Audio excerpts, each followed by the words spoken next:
just us and one other person, probably. A mutable one, and I haven't heard from Leo. We're live. How about that? Cool.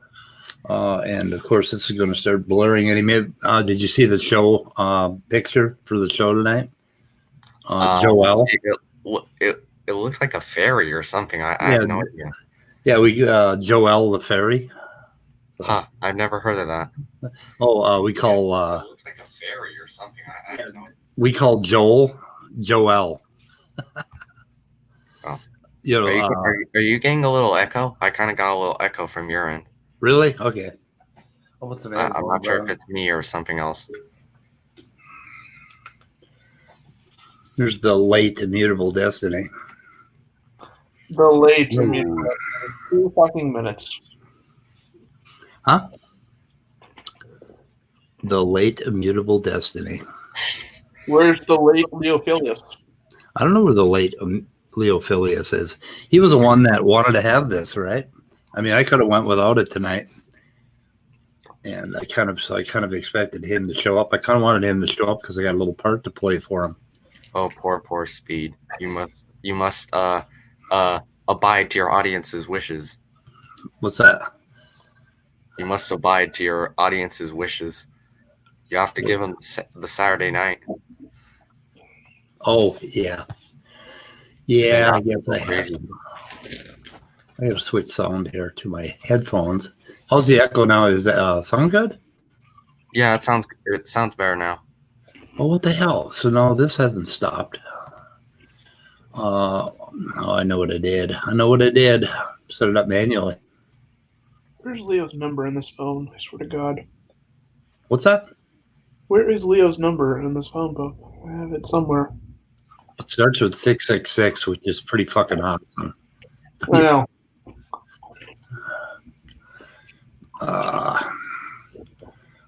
So we have a new kind of. So our comments are smaller now. I don't know if I should make them big again. I guess that might be a good thing. Yeah. Oh, it's just playing at a smaller resolution? That's kind of bizarre. Yeah. I've never seen that before. Well, it's a different style that you can pick with StreamYard. I was screwing around trying to do different themes. I think this is minimal, but then it doesn't cover people up, so it might be better. I don't know. People can still read it. You just have to notice it when it pops up. Hey, look at it this way. You're training their visual senses. Yeah. To be to counteract genetic entropy. Oh. There we go. That's what we want to do. Hi, Leo. Yay. Hello, Leo. Howdy. Oh, so it's... Oh, that's because it's on fucking not mobile, so it's got to be overinflated to the point that fucking computers... Not computers, Facebook doesn't know what the fuck they're doing because they never fucking do. Yeah. I hate going on Facebook, and I don't really care for Discord either. I don't care for the formatting of it. Discord sucks. Yeah. I don't mind. I tried to log on to Discord. It didn't even work. Yep. Which is weird. Was Joelle supposed to show up tonight, or were you just mocking him in the title? Just mocking him. Oh. I got my fucking hopes up for nothing. Well, I'm hoping that you'll set up this debate with him because, I got a treat for you here. Well, yeah, I don't have contact with him, so I can't physically set it up myself. I got some treats. Well, actually, aren't we on a joint email? We are. I think he blocked me on email, I'm pretty sure. Maybe not, I don't know. Just shoot him an email and tell him I'm down. Hey, Leo, I never asked this before. Where's that map in the background from? I don't know, some website, probably something off of Amazon. My grandma got it for me, so it's not like a specialty map. It's literally just a paper map that's designed to look old school. Like it's not like an actual map from like the 1500s or anything like that. I guess yeah, he tried to tell me that normalizing a wave function is just technical math stuff. You don't actually have to do it, when literally you can't evolve a wave function until you give its normalization condition. He tried to tell me that perturbation theory doesn't really matter. You don't really use that in the field, when quantum field theory uses perturbation theory ubiquitously. So, and then praise I am that I am, the guy that didn't know what f of x meant and didn't know what an eigenbasis or an eigenstate or an eigenvalue or anything about linear algebra is in the chat, trying to tell me that consciousness can collapse the wave. I mean, I had a fucking blast. And I'm surprised Sal didn't step in, because Sal probably knows more than me, because he's actually taken undergrad quantum mechanics classes. He does. He said perturbation theory doesn't matter. What the fuck? Yeah, that's what he said. Okay, hang on. I got some treats for you. He said, "Oh, that's just mathematical trickery. We don't really need to do that." I'm just like, whatever. It's magic. It's needed because, like, with quintic polynomials, you can't provide analytic solutions for them. Exactly. Like, that's why perturbation, like, one of the reasons perturbation theory is used. Mm-hmm. And it is ubiquitous in quantum field theory. Well, kind of has to be, because yeah. you guys are getting way ahead of us. Hang on. Listen to this. Oh dear. Sure. Before you go, Sal, real quick, if you ever need somebody to talk about quantum physics or anything in the channel, I used to do that for a living. Oh my gosh. Yeah. Oh, that's so awesome. Isn't that awesome? And listen to Praise just sucking his dick on it, like, yeah, okay, sure, whatever. But that's how you know Praise doesn't know shit either, because if he did, he'd know that Joelle has no clue what he's talking about. I want to see if Sal actually says anything to this and try to dissect what he does say, if anything. Trying to see where Sal comes in. Let's see. He has. I got a bunch of stuff here, a bunch of clips, but I'm guessing that Leophilius is in full-scale meltdown right now. Oh, I might agree with that. I might agree with that. You know, I'm going to pull that later tonight.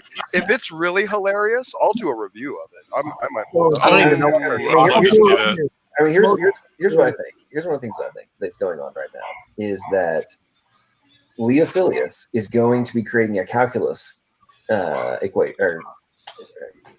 computation right now that somehow disproves anything that SFT said and anything that Todd got right. Okay? You don't need calculus to know that SFT is wrong.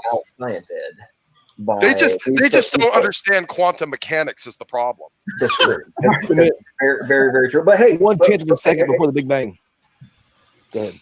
I was going to say, I know Sal only has a couple minutes. You may have to bounce out. Sal, do you need to leave and come back, or do you want the mic? Wait a second. Praise chimes in here. Step away from it. What were you saying, Chris? I was just teasing about Leo and his 1/10 of whatever it is before the Big Bang. 10,000th of a million of a second before the Big Bang. Okay, so if y'all just saw that, that's a book that you have, Immutable. The one Sal just held up. Most of my books are in PDF form, and they're probably more advanced than that. I haven't read most of them. That's the one that you have, right, Immutable? I use a book by David Griffiths. It's a undergrad. That one I did read. That one is very fucking good. The one by David Griffiths does. It's for me. To me, it was more just an introduction to wave mechanics, and he touched a little bit on matrix mechanics in there too. It seemed like, but that's a different structure of mathematical structure of quantum mechanics that isn't frequently used. Immutable. That is the book by David Griffiths. I use the. I think it's the third edition of it, the one with the cat. He's got the second. Yeah, the one that I have was I think the one that I read was 4th edition. Let me look this up because I think there's 4. Let me see. Quantum. This one has a cat too. There's a tiger cat. I might be wrong. The Big Bang. Okay. Yeah, no, it's 3rd edition, the one with the cat on it. Yep, David Griffiths and Darrell Schroeder. Mm-hmm. Yep, that's a good book. I also read the one. Quantum Mechanics, The Theoretical Minimum by Leonard Susskind. I have not read the one yet. That one I wouldn't really consider like an undergrad textbook, like what David Griffiths is. It's not that like it's only for lay people because there's quite a bit of math in it. But it's not as rigorous as the one by David Griffiths. But it is still a very good book. Yeah, I mean, if you can't tell me what the derivative of x squared is, then you probably don't understand quantum mechanics. Oh, yeah. Well, if you don't know what f of x is, then you don't know what quantum mechanics is. I'm actually learning this right now. Oh my goodness. Interesting. I'll be damned. Amazon has the Borat film on their front page. Cool. That film is going to do well because of the Giuliani thing. Matt Dillahunty posted the whole clip. Okay, let's see what these guys say because Praise chimes in here. Saw that Sal. Quantum mechanics, baby. Quantum mechanics textbook. So hang on, Sal, real quick though. Good segue. Are you like Speed of Pudding and just have the book? Or are you just waving it on camera to make people think that you might know something about quantum mechanics? This is a very serious question in the YouTube debate sphere. It's been a while since I've taken quantum mechanics. It is a fun topic. Yeah, but the question is, did you actually read the book that you waved? Oh yeah, that's the class I took. That's kind of what I was figuring. So I'm just saying that. By the way, for those in the audience who don't get the reference that I'm making right now, a while back there was an interaction over on Smokey's channel. Oh yeah, and about abiogenesis and Speed of Pudding, also known as Speed of Sound. So, in quantum mechanics, I do believe that the observer is objective when it comes to the background, as far as like material what the fuck does the word background mean? I think it's expressed in mathematical equations, quantum mechanics. Everything is just hypothetical, and then the observer form or it. The observer collapses the wave function. Is that what you affirm too, or is that just taking it too far into the idealist realm? And do you think the idealist realm is too far fetched? It's close. And first of all, I apologize. I thought that was Smokey that was wanted to kind of extend his drama he's been giving me the past few days. So I apologize. I mistook. Asking a question. But almost. So a wave function collapse can happen with or without. You got to pause this here because this is just part of the theory is that I love how Praise asks the question to Sal and then Joelle just jumps in like he's the expert when he has literally never taken. He has no degrees in physics. Sal has a master's in applied physics and is going for a fucking PhD.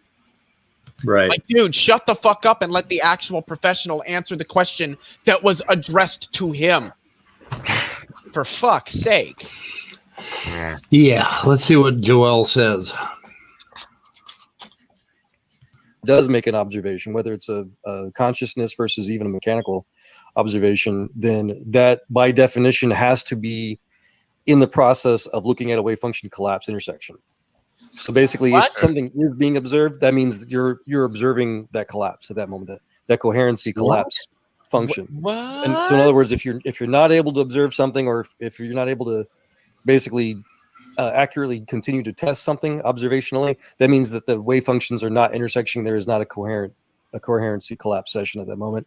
You either have to wait for it or adjust your whatever it is you're trying to do, whether it's like my god, practical thing or theoretical thing. You have to adjust your observations to be able to wait and see when those intersections happen. It begs the question: if a tree falls in the forest, nobody's there to see it. Does it really fall? Well, so again, it's all theory, but theoretically, yes. If the tree fell, the moment you observe that it's fallen, then quantum mechanics is the single most accurate and well-confirmed theory that humans have ever developed. Whatever. It's all the bottom line conclusion of quantum physics, as Planck himself stated, is that there is no matter as such. It proves that everything, all reality, is immaterial. No, it doesn't. Okay. That's what I was driving at. Thank you very much. Notice how Sal hasn't even said anything because he's probably... I don't know if Sal would agree with this. If he does, I would question how well he listened in his quantum mechanics course. But I have a feeling he kind of doesn't and just doesn't want to bum him out. Yeah. But I don't know. I really don't. I'm not going to say anything. I have a genuine question. Are these guys dissing quantum mechanics? No, they're trying to say that, well, because the wave function, if it hasn't collapsed yet, then that means that there isn't really anything that's material that's there, which is not at all true. Like the funny thing is that most of the time wave functions don't even collapse. They only collapse for isolated quantum systems that have been interacted with by the outside environment. The wave functions of most things that we actually observe are already entangled to their environment, and that wave function evolves unitarily. So these guys just don't know what the fuck they're talking about. They just don't. Okay, wait for it now. And foreskin is a safe word, and you shouldn't talk over the video. Say foreskin if you want to comment. That way everybody can understand. Yeah, but we need to change the word because we can't just keep the word the same for months on end. You got to evolve. We got to evolve. We need something funnier. Why do we have to evolve? Needs to be some variation, buddy. What the hell? Exactly. I'm trying to think of something that would be funny that we could use because you know foreskin just gets worn out after a while. We could make it like taint or frenulum. If you guys know what the frenulum is. How are you going to retrain the boomer? I guess I'll just have to adapt. I don't know. I mean, you're going to have to. Yeah, but what if it is impossible to retrain the boomer? What if the boomer? You're gonna have to die trying. I think we should. I think it should be. I think the safe word should be frenulum. For those that don't know, the frenulum is a small fold or ridge of tissue that supports or checks the motion of the part to which is attached. In particular, a fold of skin beneath the tongue or between the... Okay, so what I was actually looking for, let's go to Wikipedia since the Google definition doesn't want to actually tell me anything. The frenulum of preface of penis, often known simply as the frenulum, is a highly erogenous elastic band of tissue under the glans penis that connects the foreskin to the vernal mucosa and helps connect the foreskin over the glans. Okay, then. But what the hell happened? So Ian said we had a blank screen for 15 minutes. Is that true for everybody? Scott, Laurie? I don't know. I can look at it in a stream. Because we're seeing a stream fine. It doesn't. It looks. When I go back to the history, it looks like it was there. It's been playing on my YouTube since we started, or since when I get in here. Oh, maybe it was just in Australia. Because, I think he said no. That was for me. I think. Yeah. Just in Australia. You guys in Australia, it takes a while for it to get over to the other side.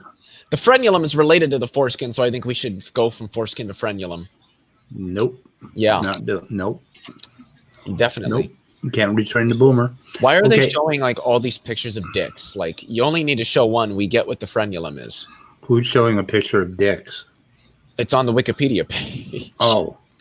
These are some weird looking dicks. I had enough trouble. If this is what most men's penises look like, I'm glad my penis looks the way that it does. But that's probably the dick. Jesus. Remind me not to go to that page. I do not need to see dicks. What's wrong with looking at penises? I don't like looking at penises. But you look at one every time you pee. I never. No, I don't look. Yeah, you do. Shut up. I don't. How do you know you're not? So what you're saying is you look at other men when they pee. No, I look straight forward, and I look at the wall, and I imagine things being there, like things on the wall. Yeah, I don't look at my penis. Why would I look at my penis? That's something Maddox would do. That's pretty vain. Yeah, there are. I mean, it depends on the dick if the veins are pretty or not. I mean. Yeah, well. You're so vain. Yep. So vain, you think this song is about you. Don't you? Who the fuck sings that song? God damn it. Carly Simon. I like that song. Go. Yeah. I almost said Paul Simon. Who I do like. All right, let's continue. Pretty much, Joel. Yeah. I love that topic. I try to keep it as simple as I can because it's extremely not simple, but no. It actually kind of is. I know nothing about it. I just like to say quantum populations. That just sounds like I know something about it. Praise. Maybe Joel should have been or should be your partner for the debate against Leo Filius if he's able to what's it called? Just like completely give the argument regarding quantum physics and back it up, and he's able to like run stuff around all that. Yeah, he started. Because I obviously can't do that. Yeah, when I first started doing these chats with John and everybody, we were going to. I was actually emailing him and Speed privately, and we were going to set the limits before we knew each other. But he got really nasty, in private didn't. email. I don't think we did. I just told him, look, I did. you know, if I you just guys kinda can't be trolled him a mature little bit, and kept calling him civilized, Joelle, and he got then I butthurt. apologize, but I'm not going to be able to have a debate with him. And he's just kind of gone silly. And I've not told him I don't want to debate him. I'm not going to do it like on their channel essentially. So if he wants to talk with me somewhere else, it's fine. Okay, but- no, you do that because dude, are you okay with Joelle hopping into debate instead of Nicholas? Because I am 100% down with that. Oh, fuck yeah. And I can send another group email to all 5 of us and just be like, so yeah, we heard this in the stream. I mean, is this something we're gonna do? Because if so, then I need to contact James and let him know that before we get this going, that we got to switch. We got 2 people that are switching out. Right. They're tagging one out and the other in. Yeah, Nicholas isn't really going to have anything to add at all anyway. So yeah, Nicholas doesn't know shit about fuck, so I mean that doesn't surprise Right. me in this. Well, he's not the only one in there that doesn't. Smokey probably knows less than Nicholas does. Let's be honest here. yeah, Smokey actually admitted at some point here, I think it's a little later, that he doesn't know what the hell Demeter was talking about. But anyway, they get on the Demeter. I don't know what he's talking about, but I know he was wrong. And yeah, exactly. Fucking dumbass. Yeah, he has to have Oh, he has to have about 4 beers before he's actually pretty seriously. No, when he drinks about 4 beers, he's all right to talk to. Okay, I would so, love to so talk one with of the him, but best. he is an academic. One of the Sorry. best lines I've ever heard of Leo was when he was like 4 or 5 beers in, and then had to go apologize to his. Yeah, the danger of debating with people on quantum physics is that, again, theoretically, you can say almost anything you want because it's not a, it's not a static science. It's not something that you can say. It's not like geology. been Like, the here's same the for rock. like We'll talk about the 100 rock. years. It's not like that. You can say almost anything with it, and No, you I don't can't.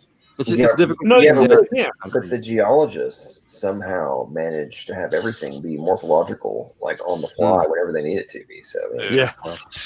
What does that even fucking Well, I guess mean? what I'm trying to say is that I don't know. you can make 5 different arguments out of the same point with quantum physics, and still all of them be right. So, like, No. Right. there's no such thing as a dumb question in quantum physics. yes. There are Everybody's very up there. dumb And you know what? You know what's going on? You know what's actually going on? The reason that didn't Todd make some point about like there being no difference in grip strength if you had whatever muscle was? Yeah, what the fuck is You know, this? it's actually kind of interesting that I actually researched this recently, like within the last year. He made a point that there was a muscle that Yeah. some people didn't I don't know have. if you guys can see it. If I can get it, that. Yeah, it doesn't trying to make get any it difference, defined, right? and it's not working very well. That and that there's no. You can kind of see it sticking out there. Maybe there's no difference in grip strength. I don't know if that's true or not. He knows more about biology than I do. He's got a degree in it. Yeah, John Peterson has an 8 skin. I'm confused where this point is trying to go. Is that how you measure it? By how many? Oh, I got people in the back room. You're waiting for what the fuck? What the Yeah. fuck? You fucking Oh. boomer, open your eyes. Come on, Michael. What the fuck's the matter with you? You're supposed to be a good guest. We have. Is that who I think it is? Because if it is, why the fuck is John Peterson's comment covering his glorious face and luscious hair? Oh, am I covering people up? Yeah, you are. And now you're doing Scott Duke. Wow, you're an ass. I never mean to cover people up. I hope Aaron doesn't ever meet you in real life because he's not a small man, and I'm sure he could slap you hard enough to cook the side of your face. Hey, Arn, Immutable Destiny and Leo are the guys who didn't show up to talk to you yesterday when I was Because his text didn't start coming in until 2 hours. Yeah. It's like when Michael doesn't tell me something, like when I text him several times to know when the weather report is happening, he didn't respond till like an hour later. It's like, oh, it's happening at 10. Well, why didn't you say so earlier? I always text you in a timely manner. No, you did not. I always do. I think it's when are we doing the weather report? Because I asked you at like 9 o'clock. Okay, kids, let's quit I fighting. waited, and then you texted me. It's like, oh yeah, we're doing it at 11 CST. Yeah. Okay. Well, thanks for telling me at like 10:50. I also like. Did you notice how they were trying to make me out to be an alcoholic when I have like maybe 6 beers over the course of 2 or 3 days, like every 2 weeks, if that? Oh yeah, they love to seize on that. It's who they are. Anyway, how you doing, Arn? It's all right. I mean, I know what you mean. I rarely have more than 6 beers in a single podcast myself. Yeah, 6 or 12 or 24. 6 or 24 or 30, or I lost count like an hour ago. And hey, hold this real quick. You're not going to believe what I can do. Can't say how many times I've heard that. And the next thing you know, there's blood all over the place. And the dude is fucking laughing. You wouldn't drink 12 of mine. No. I would probably drink 3 or 4 because I do like dark beers. I really like dark beers, but not that many. Nope. We were not a priest, and my son came over. We're all getting ready to go. We have dinner before we leave for the and my son had 4 beers, 4 of my beers. And we stood up to leave, and he realized he was drunk, and he couldn't figure out how the fuck am I drunk? I'm only on 4 beers. And I said, because the usual beer is a 4.5% ABV, and these are all 12. Oh my God, 12% beer? Yeah, stout. I'm assuming they were stouts. Yes. Yeah, stouts are good. I like stouts. One afternoon, I drank 36 Heinekens, and the night. You have any confessions you want to make, Michael? We can do it here and now, but I mean. Well, then I went for a drive. And I decided to pull over to a Tom Thumb and talk to my girlfriend. And I smashed into a cement pole in front of a phone booth and bent it over. And all of a sudden, there were 6 cop cars around me. And so I staggered out of my car and I leaned against my hood and I said, "Officer, am I in some legal trouble here?" And they said, "No, we're just concerned about you because your girlfriend called us and we got an ambulance there to take you to the hospital." Holy so shit. I went to the hospital. I blew a 0.4 something. And then I silver tongued my way out of the hospital, got back in my car, had a Heineken sitting on the floorboard, which the officer left there for me, popped it and went home. Oh, you silver tongued your way out. You didn't, red tongue your way out? No, but you're much better off if you blow a CEO. Yeah, that would have helped. But anyway, when I got into trouble, I'd always go into this hyper adrenalized mode, and I would sober up in an instant. My father used to do that shit. Just when the cops came, he would sober up, and I had the same talent. It was amazing. But 36 Heinekens will fuck you up. Oh yeah, for a lighter beer, Heineken's not bad. But really quick, Aaron, I have to ask you: the fuck possessed you to debate Nathan Thompson? Who? Nathan Thompson? Who's that? The guy you're debating on the flat earth. I am? According to modern day debate, you are. Okay. He's just like, okay, sure. You just get your schedule for the day and you don't question it? Well, I remember modern day debate asked me to debate a flat earther. And so I said, yeah, I'll do that on one condition. The flat earther provides in advance, at least a week before the debate, a model explaining a written explanation of his model and a map of his disk world. And that if he doesn't produce both of these things more than a week in advance, there's not going to be a debate because he's just a scam artist who doesn't deserve a platform. Yeah, right here. Oh, shit. Okay, nope, I didn't. Okay, yeah. Scheduled for November 6th at 8 o'clock p.m. Flat Earth versus Globe. Aaron Raw versus Nathan Thompson. Okay.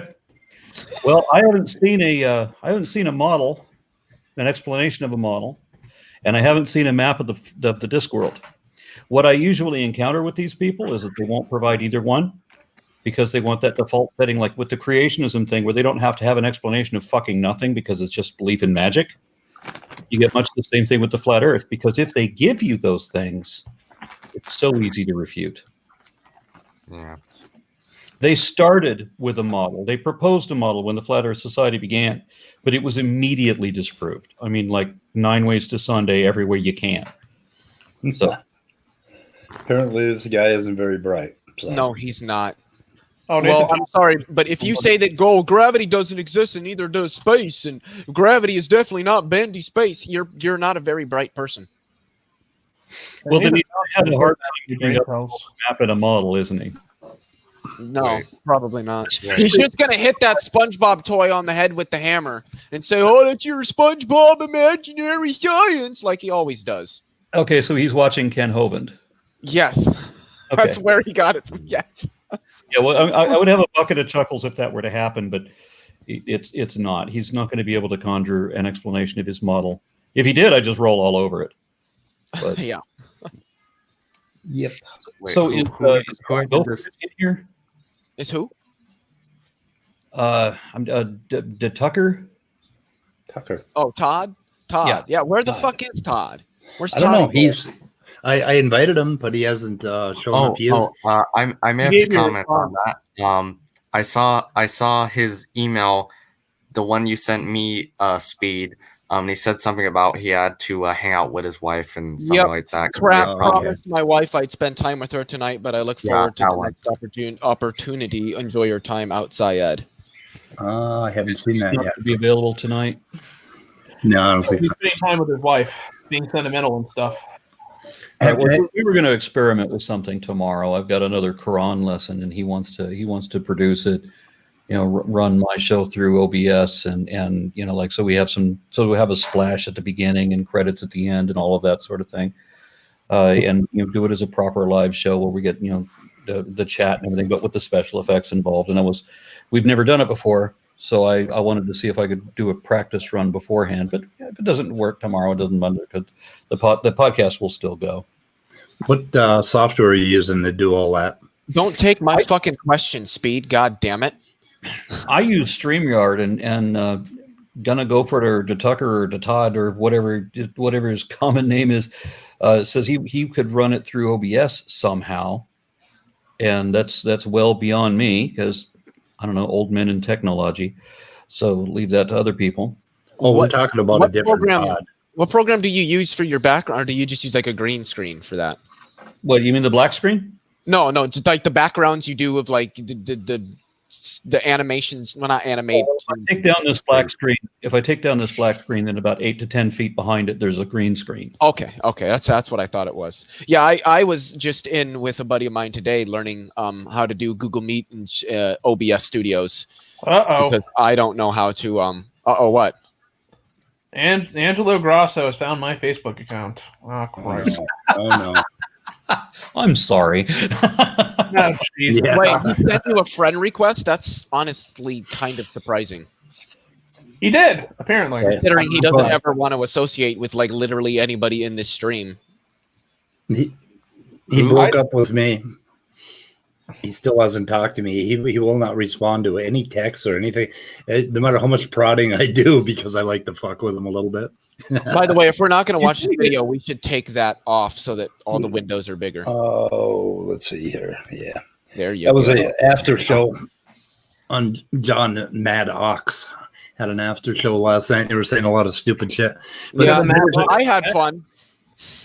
They were talking about last night that we were doing damage control. I mean, the debate was, I don't know. Neither one addressed the other one's points. Which debate are you talking about? This Todd, it's Osai Ed. He's kind of new on the scene, and he's kind of breaking into it. He had a debate with Standing for Truth last night, and that was the after show that I invited you to. So, and I was moderating, so I couldn't leave. I should have blown him off and just left because I didn't actually do any moderating there. Praise did it all. Oh, nice. But anyway, it was the usual Gish Gallop from Standing for Truth. And then they said that anyway, Todd, which is outside Ed, he said that he didn't know anything about Y chromosome, genetics, which is pretty goddamn fair. I mean, if you don't know something, so what? You don't know it, you can't address it, right?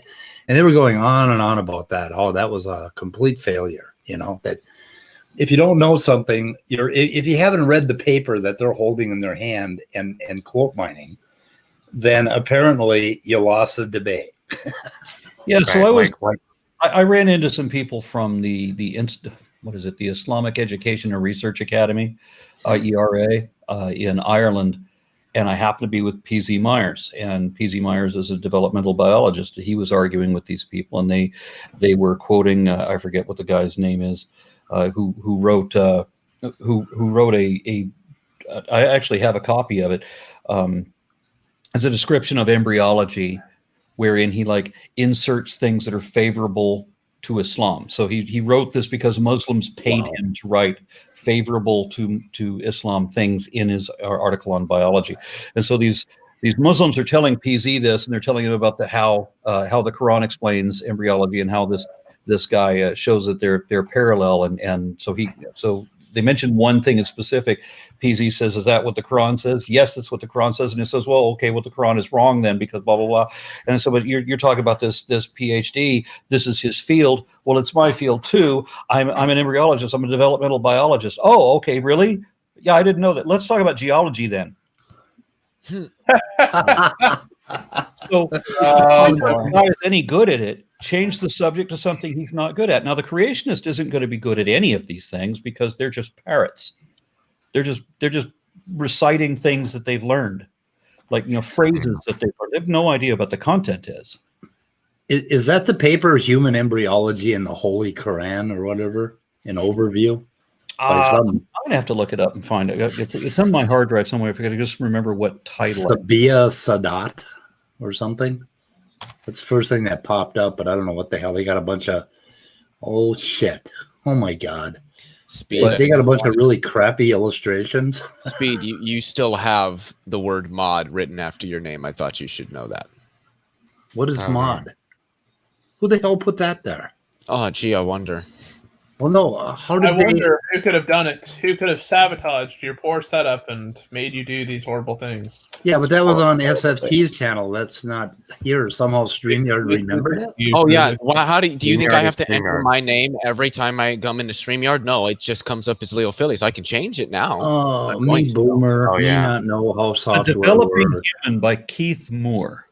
Developing Human. Okay, I definitely know the name Keith Moore. I'm gonna have to Google that. It says with Islamic editions. With Islamic editions, boy, that has to be a share help. this file with anybody that wants to share it. Oh, it's a book. Yep. $78? Are you fucking kidding me? I'm not doing that. They gotta grift you somehow, huh? Oh, don't they? Yeah. Yeah, I guess so. God always needs money. That's like Answers or the Institute for Creation Research.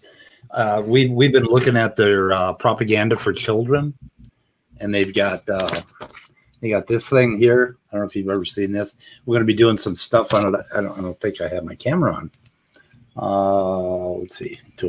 Yeah, that. So this little thing right here, which I paid $10 for, this like 6-page kids magazine. I mean, they are making money on this homeschooling thing. It's kind of blowing me away.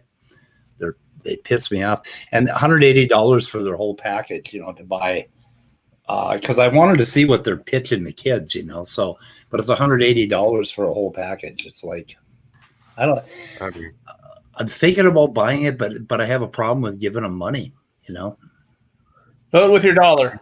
It bothers me, but we got to see what they're doing. I'm going to turn some light off. Oh, there we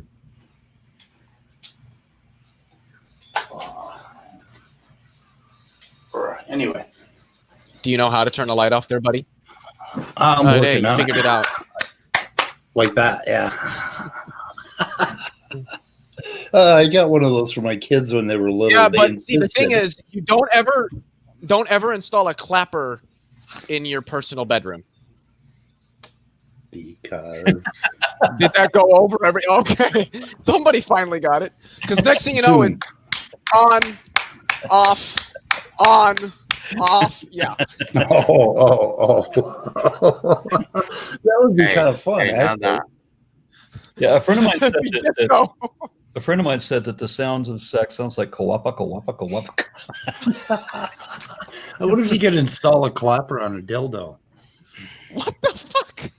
I don't know. All right, well, I don't know where your mind's going with this, but okay. Hey, I was just making a classy joke. All right. That's the creative mind. You got to understand the creative mind. I don't know where I'm going either. No. Do you ever know where you're going? I'm going to hell in probably every religion, and I don't care because it's going to be a really good time. Yeah. Well, not every religion has a hell. There's that. Yeah, that is true. Well, hell sounds like a rave, like a really good rave. So I'm kind of looking forward to it. It does. Like I feel like when you get to the Christian hell, there's just strobe lights and a disco, and all you can see is just a massive plane of people dancing with Einstein in the middle, just like breaking the fuck down or something like that. Who knows? Depends entirely on how many hits of ecstasy you've had. So. Well, no, ecstasy is mandatory. You have to take it in hell. Yeah. There you go. You get to party for eternity, but there are no AC units. Yeah. Okay, that does not sound fun. So a rational empiricist and I had a really good conversation, which we recorded on methodological naturalism, and I'm going to try to post it tomorrow. So I thought it was a good talk about philosophy of science and philosophy of what the creationists would have us do. They basically want us to quit looking, stop seeking. Okay, so now I have to ask a question because I'm curious. Aaron, are you a metaphysical naturalist, as in the natural world is all that exists, or are you a methodological naturalist, as in the natural world is all we can ever know about? Both. Okay, yeah. Good. Me too. Metaphysical naturalism is the only thing that makes any fucking sense. I don't know why anybody would ever consider anything else. So. Yeah, it does. My position is just that I'm not going to say that things are true if I can't show that they are true. I don't know that they're true, so I can't. If I can't show that they're true, so I can't say that they're true. Whereas religious believers will say things are true that they have no reason to believe at all. Yeah. So empty assertions of baseless speculation, right? Yep. So this, to me, fundamentally dishonest. Even if it were possible that there was some supernatural aspect of the universe, we don't have any indication of that. We literally don't have a possibility of it. It is defined as being impossible. Yeah. So why are we even pondering this? Yeah, I love it. It's defined as outside of. It's defined as outside of anything we can possibly know anyway. So it's worse than that, and it's a rabbit hole I love leading theists down. I always talk about God is supernatural. I would say, so is God outside of space time? Is God spaceless? And there's okay, great. Is God timeless? Oh yeah. So, awesome. What about immateriality? Is God immaterial? Yes, he is. Sweet. So God exists nowhere for no amount of time and is made of nothing. So let me ask you some other questions. If something just straightforwardly doesn't exist at all, will it exist anywhere? No. Oh, awesome. Will it exist for any amount of time? No. Sweet. Will it be made of anything? No. Doesn't exist. And it's funny that a lot of them either they can't or they just refuse to connect those two parallels. Yeah. What I like about arguing with these people is that they seem to be incapable of thinking hypothetically. Have you noticed that? Oh yeah, they hate hypotheticals. So if let's say hypothetically that your position is true, so you admit my position is true. Right. Oh, it's true. Do you have any particular position on Bertrand Russell's cosmic teapot by any chance? Oh, Jesus. Are you talking to me? Yeah. Do you have any position on it? It falls into exactly it falls into exactly what we were just talking about. Yeah. The fact that even if something were possible, and the celestial teapot is not possible because somebody would have had to have gotten it there, and at the time that he was talking, nobody had that ability. And certainly there was no reason to believe in the combination of time travel and space travel at the same time. So there's no way for his teapot to be there. But assuming just for hypothetical purposes that it was possible for there to be a teapot there, there's still no evidence of it being there. And so according to Hitchens' razor, what is asserted without evidence may be dismissed without evidence. And so we're done. Mm-hmm. Yep. Okay. The whole Russell's teapot to me is like the dragon on the moon. Or the fairies in the center of the sun. I mean, you could literally say anything that, well, you can't prove it false. Yeah, but that doesn't make it true to any degree. It's like I saw this thing, the worst movie director, infamous director in Hollywood history. I forget his name now, but he made a series of horrible movies, including Plan 9 from Outer Space. I think his name was Ed Wood. Ed Wood made this awful movie, Plan 9 from Outer Space, which was the last movie that Bela Lugosi was ever in. And he died halfway through the movie while they were filming it. And so they replaced him with somebody's dentist who's actually a foot taller. But anyway... Ed Wood was... dressed this other guy up in the same costume and then didn't mention him in the credits. But the thing about this horrible movie was that at the end, they say, can you prove that it didn't happen? Yeah. Which is a complete reversal of the burden of proof. Mm-hmm. There was a movie about Ed Wood. What the hell was that? You haven't given me a reason to believe in it, though. what they never understand. I mean, because you take every kind of fallacious thinking, every logical fallacy you can imagine, combine them all together, and you got religion. Yeah. Okay, Johnny Depp starred as Ed Wood in a movie called Nightmare of Ecstasy: The Life and Art of Ed Wood. So, did you know? Have you seen that? It's I did not know about that one. Oh yeah. But if you want something just for amusement, that's just for the times in the evening when you just want to let your brain cool down before you go to bed, because this is what I do often. I do too. I'll turn on to something thoughtless, just to relax enough that I can go to sleep in the next 4 hours. Look up "It Came from Hollywood." Oh, I think I've seen that. I think I was really stoned when I did, so I can't remember it. Probably a good way to see that. Stoned on what would be the question, Speed? I have no idea. I can't remember. I can't remember. I was too stoned. Yeah, when I come up there, Speed, we are doing shrooms. I just want you to know that. It's happening. Well, I'll probably partake in that. Sweet, come with us, and we'll just go for a nice little stroll through the park. Oh my God, is that a giant unicorn? Holy shit! Because that's not what happens when you're on. I'll take you up to northern Minnesota, and we'll look at the northern lights. Oh, we're gonna do a bit of fishing down there on the lake. No, we don't do that in northern Minnesota. We do shrooms. Don't promise the northern lights. Don't promise the northern lights. I know the northern lights are so fucking intermittent. You want them to show up, and they don't. They're kind of like Immutable Destiny and Leo. You don't know the length What's that I've now? gone to see the northern lights and failed every time. Am I gonna have to kick your ass when I go to Minnesota? I don't. As long as you kick his ass with a Minnesota. Oh my God! What? Okay, kids. All right. I'm going to fail because I'm working on a video script right now. A project that I'm excited about. Leo Filius, I'm sure that you will be amused at that too, but I'm not going to go into any more detail about it until it's uploaded. Sweet.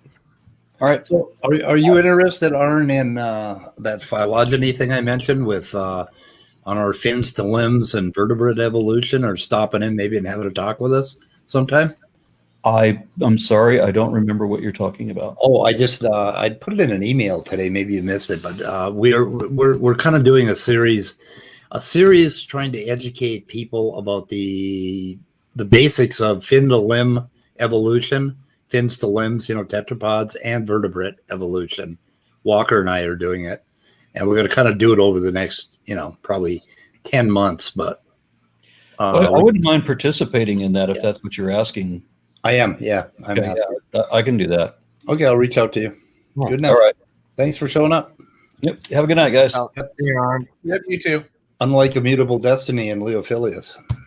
Oh, dear. What, am I supposed to have a bad night now? Maybe I have a resentment. I don't know. Maybe I have a resentment. Maybe you do. Over what? What did I do to you, Michael? We'll discuss it before the morning report tomorrow. Anyway, you guys got to watch.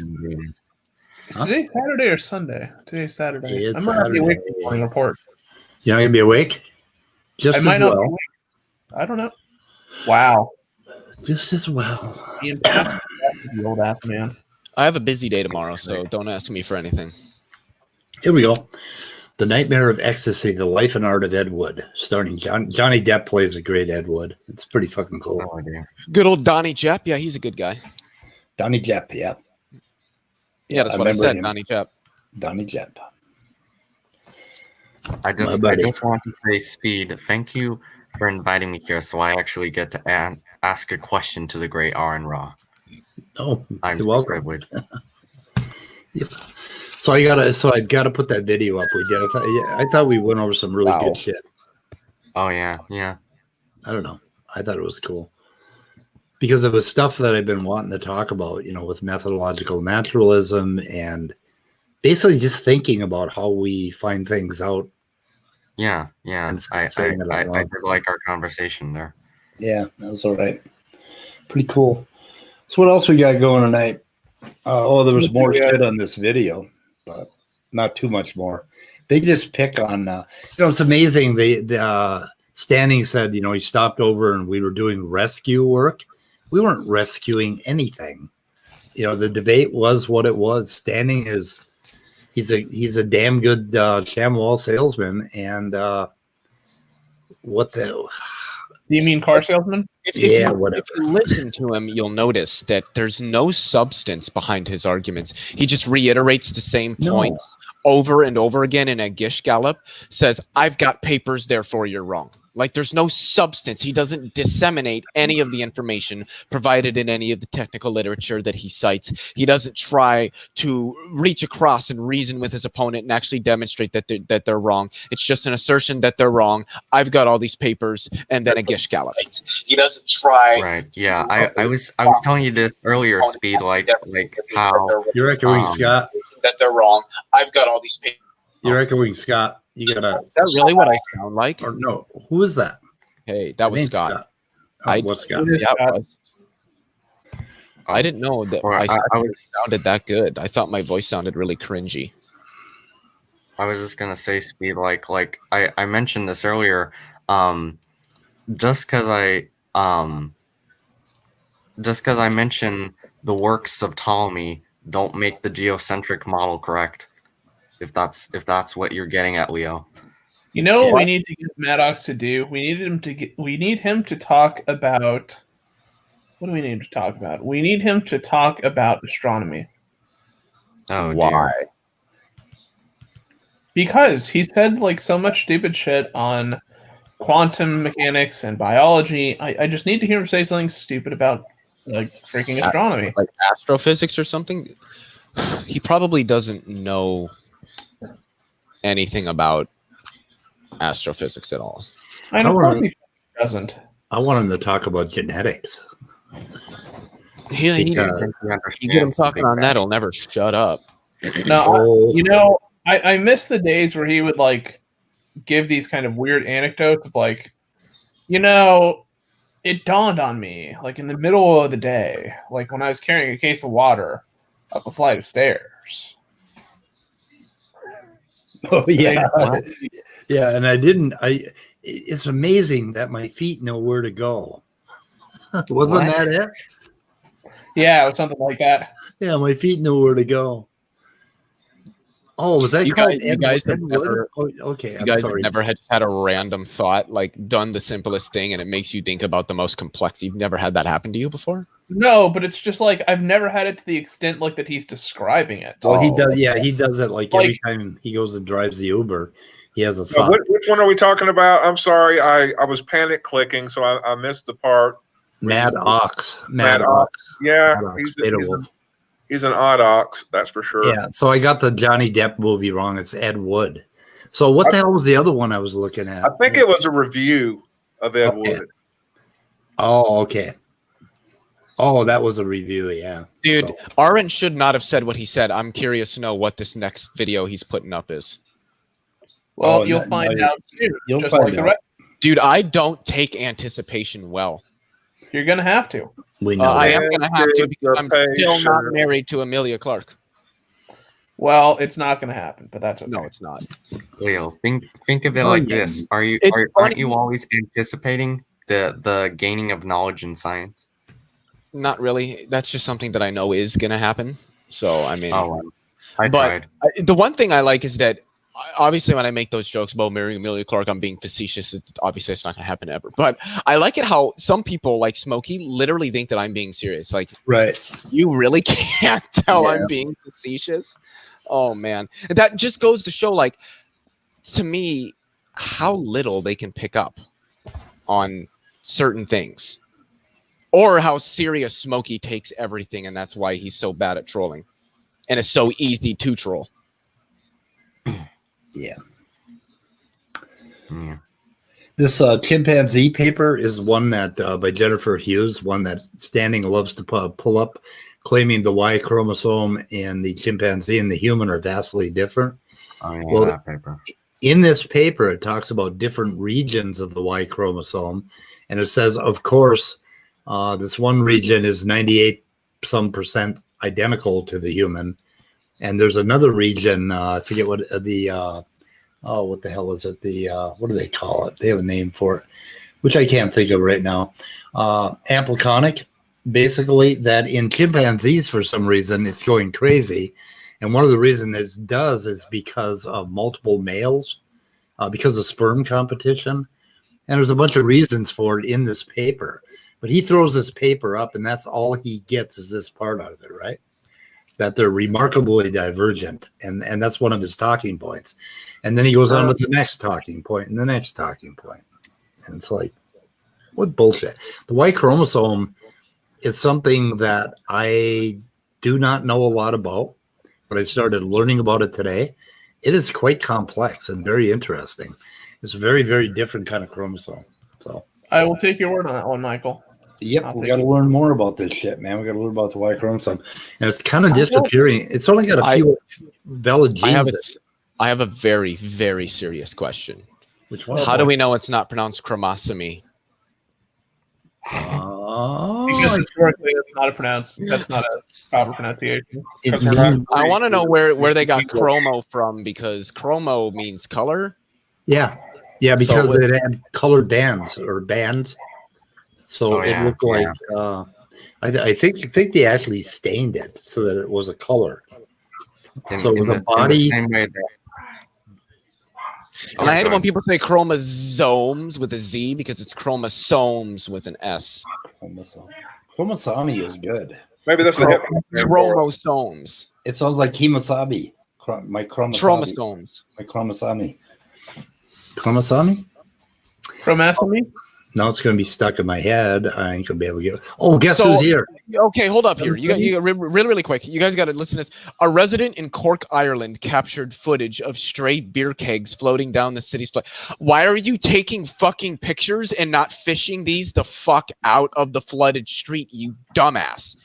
He probably did afterward. Honestly, it's Ireland. Let's be serious here. But seriously, they're just floating down the street. It's like, come on, now fish those the fuck out and have a fucking party. Hey, Joel's here. Joel is here. He's in the chat. I invited him in, and we're going to be nice to him if he comes in. Why do they act like SFT is like an authority on this when he's not at all even remotely close to it? Why do they act like they're any authorities? Wait, that's fucking bizarre. They sell diabetic socks? You didn't know that? Yeah, they're just like compression socks, because I think there's blood clots in the feet. You have bad circulation and possibly swelling. Yeah, and you can get clots and stuff like too. Compression socks, yeah. I gotta go check something. So apparently SFT just went over the Y chromosome on Neff's channel a few minutes ago. But the question is, if SFT is so correct on it, why is he going to Nephilim Free's channel on YouTube, an obscure channel on YouTube with less than 10K subscribers, and not like the National Academy of Sciences or like Oxford University or say Harvard University or any of the places where the actual professionals with the power to change this data or change the model with new conflicting data actually reside? It's probably because he's fucking wrong. Well, it seems like he has a habit of only reading part of a paper just to, I guess, make the impression that he is so thoroughly knowledgeable. Yeah. Apparently, Neff isn't everybody's man. He knows everything about everything. We got another hyena entered the room. Nathan, where the fuck is my cover photo, bro? Standing for Truth and Joel, come on in. Hey there, Truth and Joel are going to demonic hyenas. What? 10:50. Oh, 10-15 minutes. Okay. I will check that out, Joel. So about 1:40 in the stream, and I'll have a look at it later. But yeah, the Y chromosome is a pretty interesting animal. Anyway. And Stanley knows all about the genetics of the Y chromosome. I'm sure he does. Every region. No doubt. Do you think the X chromosome would be a fish then? What? I mean, in terms of like gene content on the Y chromosome compared to the X, does it have just as many genes as the X chromosome or less? What now? Not sure. Does the X chromosome like have as many genes as the? Does the X chromosome have as many genes as the Y chromosome, or does it have like more? Okay, or less? I think the story is that the Y chromosome is a remnant of the X chromosome, and it has about 1/100th the amount of genes. It has very few active genes at all. It's got a lot of these palindromes, that duplicate. There's duplications. So a palindrome. So is it like? Yeah, and it's short. Is it like a palindrome of the word, where it's like yeah, forwards and backwards. Yeah, an example of palindrome would be like ATTG, GTTA, for instance. Yeah, something like that. But it basically folds and duplicates. They found out that they didn't think there was any recombination, but in that Jennifer Hughes paper, they're learning that there is a kind of recombination that happens within the Y chromosome with itself. It recombines a lot. And hence chimpanzees, and I think one other species of primates has a whole lot of their chromosomes kind of going crazy. It's sort of like duplicating. Okay, when the chromosomes are folding or in on itself or whatever, it's basically a matter of chemical bonds, right? Because from my understanding, you form chemical bonds just from the outer shell of the molecule, right? Okay. Yeah, it's the valence electrons. Yeah, the problem with if you have a region with a lot of duplicates, if there's a break in the chromosome, the only way that it can repair a break is by lining up two different strands of DNA and then merging them together. Mm-hmm. So if you have a lot of duplicates over and over again, it doesn't know exactly where to insert itself. So you end up with copy duplication, and it can get bigger or it can get smaller or whatever. And then if you have things that are identical or they're like palindromic, so that they're the opposite on the other strand, they will end up with all kinds of screw ups when the DNA breaks. And DNA. Yeah, I was just thinking in terms of that debate Godless Engineer had. It might have been with SFT, but I'm not exactly sure. Or was it with Maddox? Maddox. Probably. He said it's a chemical reaction, just like a can of Diet Coke or whatever. And they made a big deal out of that. But to me, it's a chemical reaction if you basically just have the outsides of molecules forming bonds. And so it's true. It's just chemicals. And then I tend to apply all that to, Daniel Dennett's boat building illustration, where you send out boats and you copy the ones that come back because, not the ones that perish at sea. And that's how we essentially began to evolve is because the chemical bonds that could sustain themselves and work are the ones that were copied.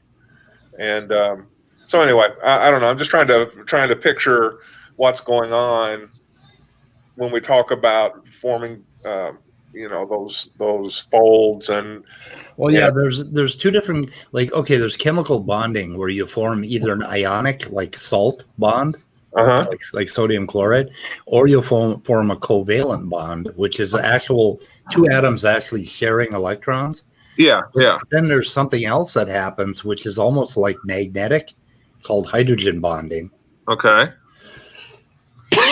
And like chemical bonding. It's all just chemical basic reactions like they teach you in.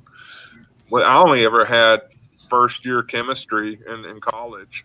Well, every chemical has like if you imagine if you had a string of magnets, they would have plus and minus parts. Mm-hmm. Mm-hmm. So if you had a particular long string that was very complicated, that magnet would have sort of a magnetic shape to it.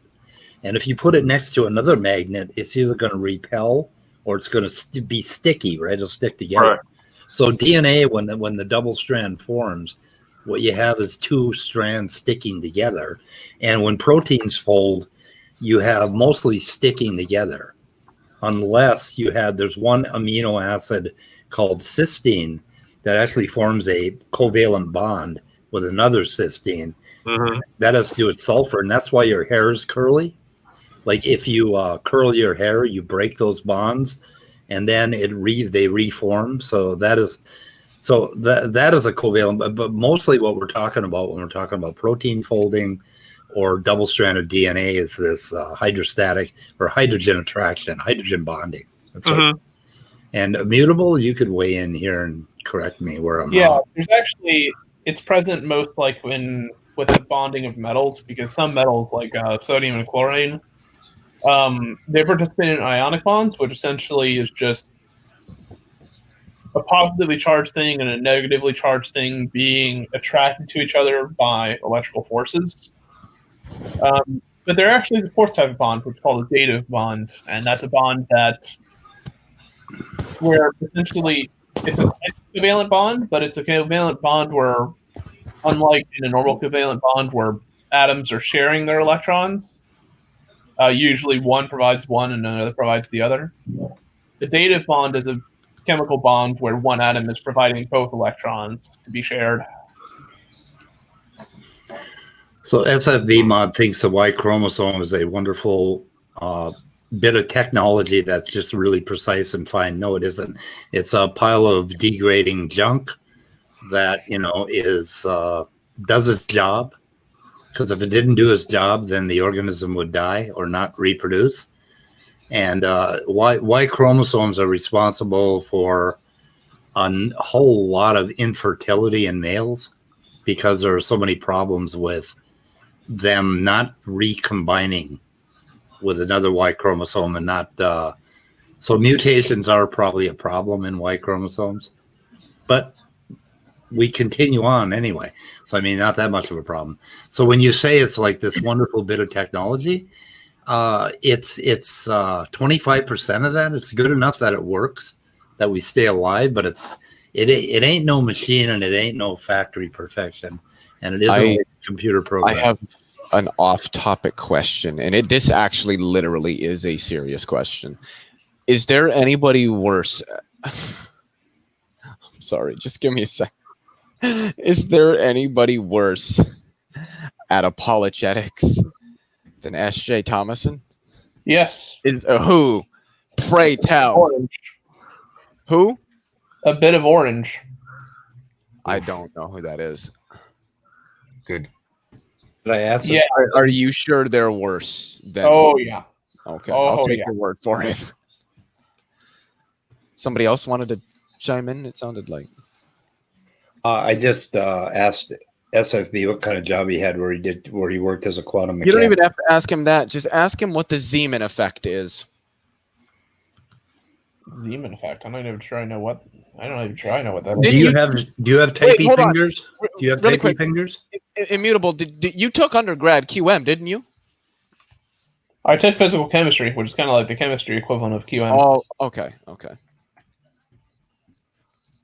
I could, because I know you said something about taking a class that there's a lot of quantum mechanics in it. I couldn't remember if it was an actual undergrad quantum mechanics course or. Yeah, second semester physical chemistry. It's basically quantum mechanics, but it's a little bit softer. Yeah. Ilio, can I ask you a serious question about quantum mechanics that you mentioned earlier? Yes. Can you explain to me, because I vaguely understand Feynman. Feynman what? Feynman diagrams. Feynman's path integral formulation. Your sound went out. Who did? Yeah, I did. Of course. Once I swear to God, God just does not want me educating people. I'm that good that God has to stop people from asking me questions. I joke. So SFB says you're a noob and he's a pro and he's worked in. I'm just asking because the thing is, asking academic questions is a really, really good job to gauge the depth of knowledge one has in the subject. The reason that he's going off saying, well, anybody can ask these questions, you just look it up, is proving to me that he obviously doesn't have the capability of just looking it up and giving me an answer. Probably because he knows all he can do is provide an answer quoting from a source and not actually understand what it is that he's citing. But yes, asking academic questions in any subject is a really good way to gauge the depth of knowledge somebody has on a particular subject. Okay, the problem I have with SFB mod is we lost Rational. There he is. There he is. Say something. Hello, can you hear me? Okay, yes, we can hear you now. So why do the names or name labels go away whenever a comment comes up? What? It looks like there's before, let's say Nathan, he had his little name down below his little square. I don't know why it does that. But a comment comes up and it disappears. Oh, really? Yeah. Wow. That is so weird. I just noticed that myself. So SFB mod, one quick question. How do you get real world experiences from quantum mechanics when we do not experience quantum mechanics at our level of reality? Oh, that's right. You have to go into academia and do research like you do with a lot of things, because that research is the real world experience and the application of that experience to come to a solid, thorough, verifiable, and corroborative understanding of the subject that you're engaging in. It's funny that you talk about having all these degrees and this, that, and the other, yet I know way more about academia than you do. But that's because I actually engage with academics, like my good friend Immutable Destiny here. Yeah, the thing is, I think I could probably teach a person quantum mechanics who's learned at least Calc 2 and maybe like half a semester of linear algebra. Mm-hmm. Yeah, definitely. I don't think it would be hard to teach somebody with a level of understanding like that at all. I really don't. But go ahead. Calc 3, but you don't. You kind of need Calc 3 for it, but you don't really, because Calc 3, like once you've learned about the whole Houdini theorem, everything else kind of comes a little bit easier. Mm-hmm. Because Houdini's theorem basically says, as long as the upper and lower bounds are proper to one another, you don't need to worry about interchanging the order. Yep. As long as the damn thing converges. So we should go through the first pages of this Introduction to Quantum Mechanics by Griffith. We do that. A rational empiricist had a question that I'm sure he still wants to ask. SFB mod says, I'm not interested in being harassed by religious fanatics, guys. I'm not religious, so. When have I given you that impression? I don't know what a religious fanatic is, like in academia. That's just a passive-aggressive stab. That's just the kind of language game they like to play.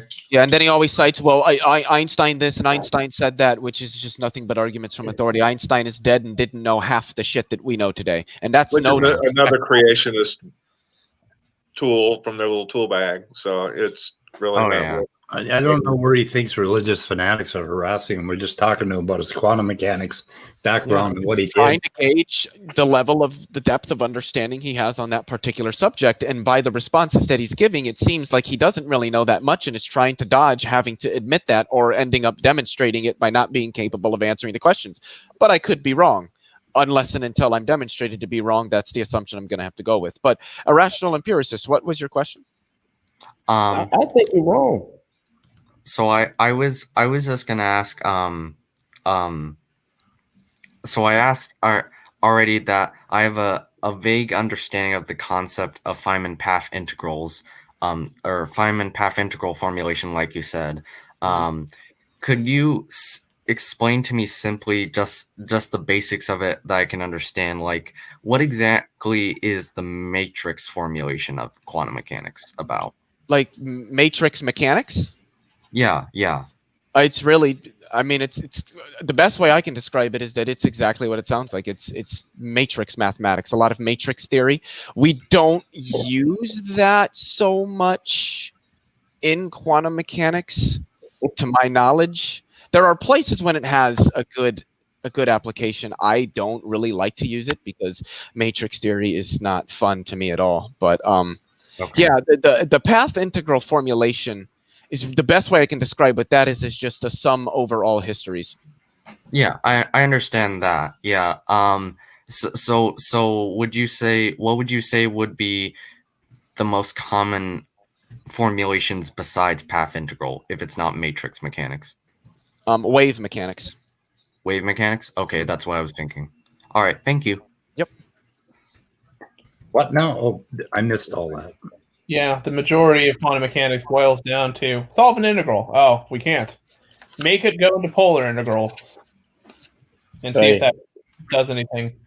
Yeah, that's all just fascinating to me. Yeah, I like how quantum mechanics is like, yeah, we can't get this to work. Well, you know what? Do this and try a fucking again and come back to me when you have an answer.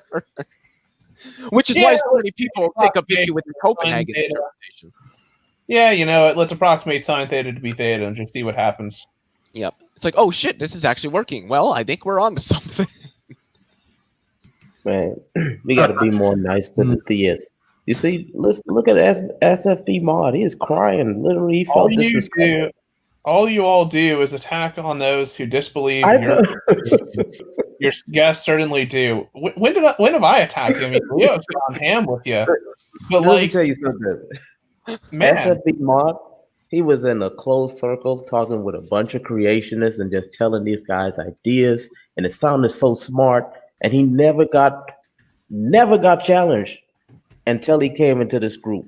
When he joined that chat, and I saw it, man, I felt so bad for him because it was Speed, and it was I can't remember the other dude. They questioned, and you, Leo, you wasn't there that day, but y'all kept pounding him. What? Who? And him. Yeah, I felt bad for him. When was that? The first time. Oh, the talk that we had. Were you talking when he was on Tangelo's channel and Tangelo when he was here? When he was here. Apparently, all you guys did was challenge him. Were we mean to him?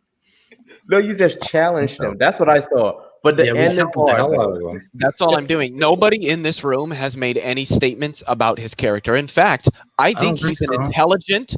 I think he's a very, very intelligent individual and seemingly quite a genuine individual. I just think that he's wrong on a lot of things that he says and knows that he's wrong and can't demonstrate that he has the understanding he wants people to think that he has. Yeah, we asked him. I don't think he actually believes what he believes, though. I think he's just saying it to say it because it sounds cool, but he don't believe all that foolishness. Yeah.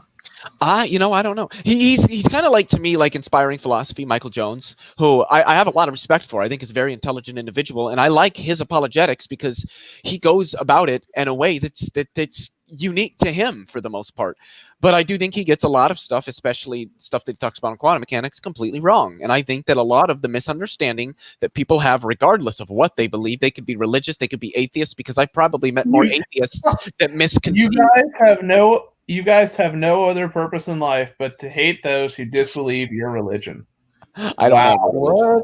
Apparently, he's lucky Aaron still isn't here because Aaron would be going off about the whole religion thing. But one of the things that I have found with quantum mechanics, regardless of whether somebody's theist or non-theist, is that the people who tend to misunderstand it the most are the people who have the least mathematical understanding of it. And everybody says, well, no, you don't have to know the math to understand it.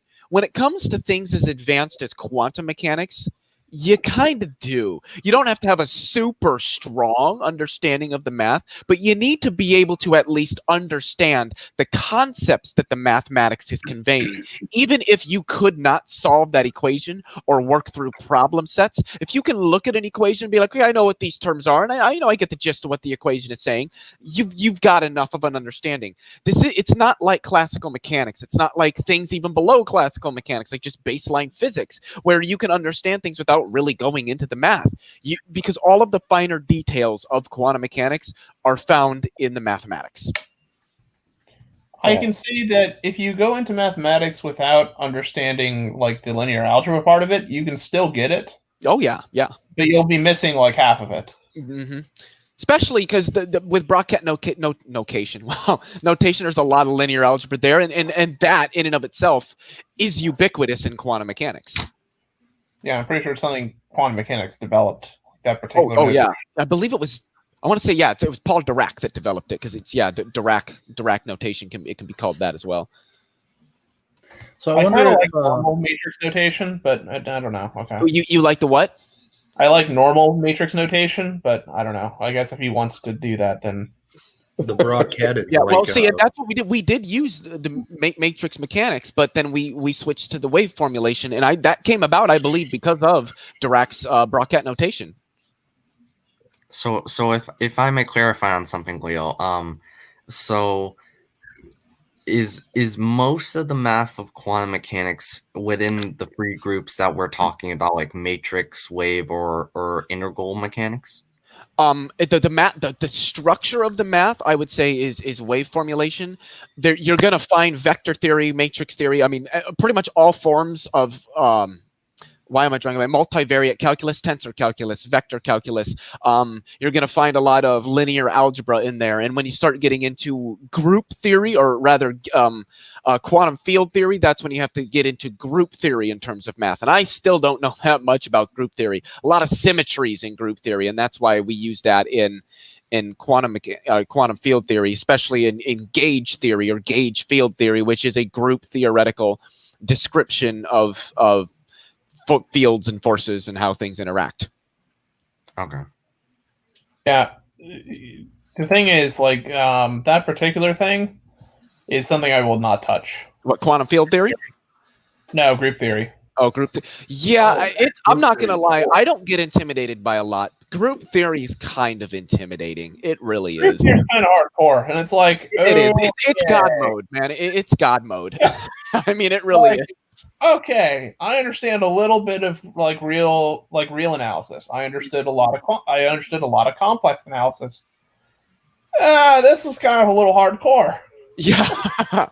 You're taking a look at this and you're like, I get some of this stuff. I don't get how you're linking this together. This is what? Group theory and abstract algebra are a lot simpler than linear algebra, I think. Well, then calculus. Because the type of algebra I know that's utilized a lot in quantum field theory is Lie algebra, and I believe it's generally a non-commutative form of algebra, or non-abelian algebra. Non-abelian meaning non-commutative. So I know Immutable knows this. Speed probably knows this. I don't know. I think Rational Enthusiast is Andrew. So for those that don't know, if a property is commutative, that would mean, say, A plus B equals B plus A would be a true statement, that those properties can commute. If it's non-commutative, then A plus B does not equal B plus A. So that would mean they're non-commuting properties. Yeah, and that's kind of where the math gets a little weird. Yes, very much so. I think where group theory gets weird. The moment you hit page 1. Really? Hey, if we really gonna take this atheist thing to a religion, we gotta start learning how to indoctrinate people, man. We lost one. SFB mod is gone. He left. Man, apparently I find it funny. We start delving deep into the math, and he leaves. He's butthurt about being called Joelle and my little fairy picture. But yeah, when you listen to them talk about us, it's pedo this and pudding that, and I mean, they're assholes too. So I just told him he's got to lighten up and play this like a game, and then we'll have fun with him. I mean, if he would roll with it, it would be. We'd have to play by the same rules. You popped this bubble though. Yeah. I don't take this half. I don't take this half as seriously as half a creation studio on this platform. Well, the fucking problem is that I've seen the guy's resume. I'm sorry, and he says all this shit, and it just really pisses me off. I mean, you. That's so wrong. I don't have worked as a quantum physicist anywhere on my resume. I can guarantee that. See, you keep on calling us bluff in public. That's what happened. You got to do it behind closed doors. I guess so. Yeah. Well, I would like to get him behind closed doors and try to talk to him and try to get him to be less of a. Get him behind closed doors. Throw away the key in the store. He don't like his guys aggressive though. He like his guys a little bit more. Easy going. You have to be more like John Maddox or Standard. Oh yeah, easy going like those guys. Yeah. Oh yeah, John Maddox is such an easygoing guy. Easy going like Smokey. You just call John Maddox easy going. Smokey is an easygoing dude. Like Smokey is tearing SFB mod a new one for some reason. Do you know why they had their falling out? Why? No, I didn't know why. Oh, you haven't heard about this? I seen it yesterday in the chat. Oh my! I was laughing. Not just the but chat, I didn't know what triggered it. Smokey went and did a stream on SFB mod last night in the beginning, and he called them all sorts of trashy sort of thing. Yes. Really? Oh yeah. Did he call him a trash clown? Did he get the title of trash clown? No, he only calls us clowns because he knows we're nice guys, you know, and we like to entertain. So we're the clowns. thing is, Smokey would actually be. He would be. What's the word I'm looking for? God damn it! What is it? Fuck me! I hate this when this happens. He would be not interesting. God, motherfuck. It would be. Oh my God! I'm just gonna sit and think. Other people could talk because it's the one word I'm looking for, and I don't want to use any other words. Not entertaining. Did you see the stream last night? Not man? amusing. Did you, Brenda? Brenda was okay. on I gotta ask a quick question. Really? And I'm asking this not to be rude. I'm asking out of genuine curiosity. Is Brenda transgendered? Yes, she is. Okay. She said it last night on the stream. They were talking about it last night. Because I genuinely didn't know if she was transgendered or if she was cisgender female. I thought she was cisgender female. I really did. And I was nervous. I don't know what's the difference. I made a decision about a year ago that I don't really give a shit. Yeah, that's what I was about to say. Wow. Okay. Well, I ask so that I don't say something or describe them in a way that might be construed as offensive. Yeah. Yeah. I don't want to offend anybody, but found the word. Smokey would be pleasant to talk to if he wasn't so goddamn vitriolic. Oh, he's something else. That's what kills it. He's not a stupid person, and he's well spoken. He's just so goddamn vitriolic. I went into his chat last night. It was funny as hell, and I said SFB mod doesn't know anything about the science he claims to know. Oh yeah. And Smokey he paused and he said, "Speed. Normally, I wouldn't take you seriously, but I agree with you." I say that. He was so fucking compromised because I agreed with him on something, right? It was funny as shit. I don't know. The best part last night was when Brenda called Nicholas an incel, and right afterwards, no, right afterward, they were talking about abortion. And Sunflower's a special case. Sunflower's just a character. And the reason why he doesn't want to have sex because he's scared about getting an abortion. This is so stupid and crazy. So Brenda asked him, I have to know, do you have sex? Do you have sexual intercourse? And he stopped and he gave this long pause. And I felt so bad. Sunflower did this with Nicholas. Yeah, Sunflower. I felt so bad for him. But he was like, well, me and my girl haven't made that decision as yet. I'm like, oh, this guy's a kid, man. I felt so bad. Sunflower sounds like he's like maybe 16 or 17. I think he is. And I'm not saying that he is. I don't know, but the thing with and this is actually kind of sad, is that Nicholas is definitely not an incel because he's not involuntarily celibate. Let's be real, that man is voluntarily celibate. He would probably see a vagina and be like, "Oh my God, oh, what is that? You." Is that called a volcel? A volcel? I don't know. Volcel, yeah, I'm a volcel. So, okay. Do you know what's fun, guys, about getting old? You know, and getting beyond the whole sex thing. Nothing. Like I'm never gonna have sex again, and I don't really give a shit. But anyway, so I went to the doctor, and I had this doctor's assistant ask me questions, and she's a pretty good-looking younger girl, and she says, "Are you sexually active?" And there was like this long pause, and I said, "With myself."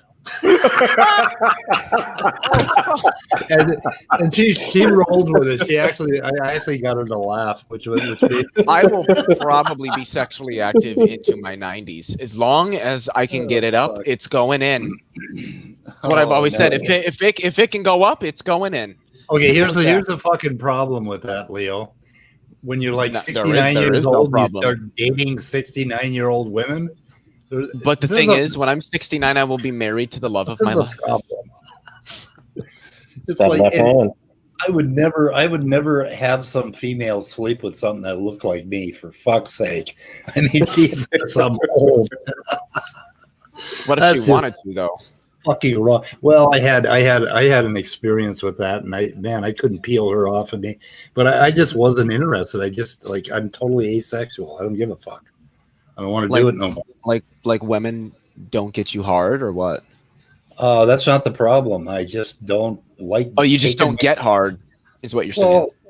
Are you ready to get hard? Are you ready to get hard? Sex. He complicates sex with, a commitment. I get it. Is it like that, Speed?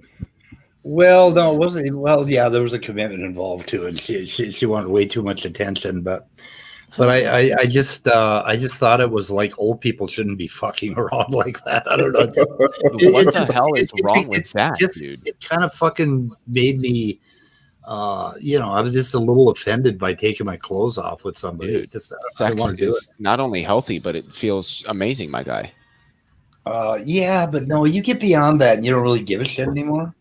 Well, you maybe, but me, I especially with my future wife, nah, man. Nah. Yeah. Nah. I think Speed is saying, been there, done that. Trust me. Been there, yeah. And I'll tell you, most of the complications of my life have been over fucking women. Breaking my heart, me breaking their heart. Just fucking shit. And I'm tired of it. My heart. I'm through with it, man. I couldn't if I tried. Yeah, old people sex. We're back to old people sex again, and I'll tell you, it's just not right. Vaginas, penises, butt sex. Anyone for that long 5-minute experience, I might as well keep it for myself. That's how it is.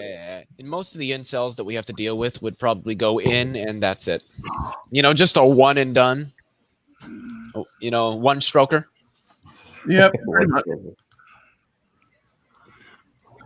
SFB call Smokey a Mormon.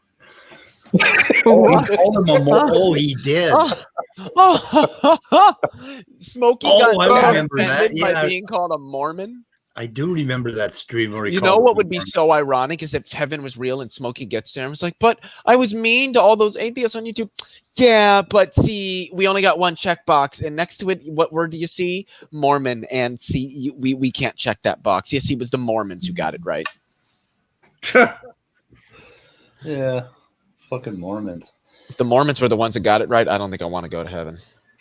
Oh, Jesus. Have you ever been over that tabernacle place that fucking in Salt Lake City, that whole Mormon shrine that they built, the Mormon tabernacle? Do you know what a tabernacle is? I don't know. I don't really know. The thing is, a tabernacle means something. I was raised a Roman Catholic, and a tabernacle is the little boxy thing on a podium that sits up on towards the back of the altar, in which you store, I believe it is the wine and the communion cakes. Well, what do they call it? The Mormon Tabernacle. It was there was a museum there, and they had a bunch of dead Indians or Native Americans, I guess I should call them. And it was like they had a museum, and they had this big table knuckle. No, they had this big, huge hall where you could hear a pin drop, like from the front. They had a demonstration because it was so acoustically perfect, and I think it was called the Mormon Tabernacle. But I was like, I was 13 years old when I went and saw it. What the fuck? So I don't remember the Tabernacle Choir official site. I don't know, the Mormon Tabernacle. What the fuck? What am I thinking of? Yeah, the Mormon Tabernacle Choir, man. It's a place. I think the tabernacle's the building, and of course the choir is just what they do and what they've done. Yeah, the choir are the people that sing in the building. I know what holy shit. I know what a tabernacle is in Judaism, and I know what it is in Catholicism, but not. Where the fuck is? Okay, I want to see the Mormon Tabernacle. I'm going to Google Maps, so I'm going to find that fucking thing because I was there when I was like 13 years old. I haven't been back. Are you talking about the Salt Lake Tabernacle? Yeah, in Salt Lake City. Yeah. It looks very amazing. It's located on Temple Square, Salt Lake City, in the U.S. state of Utah. Utah. I like Utah. Okay, here we go. Salt Lake City. Wow, it's fucking weird out there. If you drive through that at night, it's like driving through an alien landscape. The salt flats are really strange.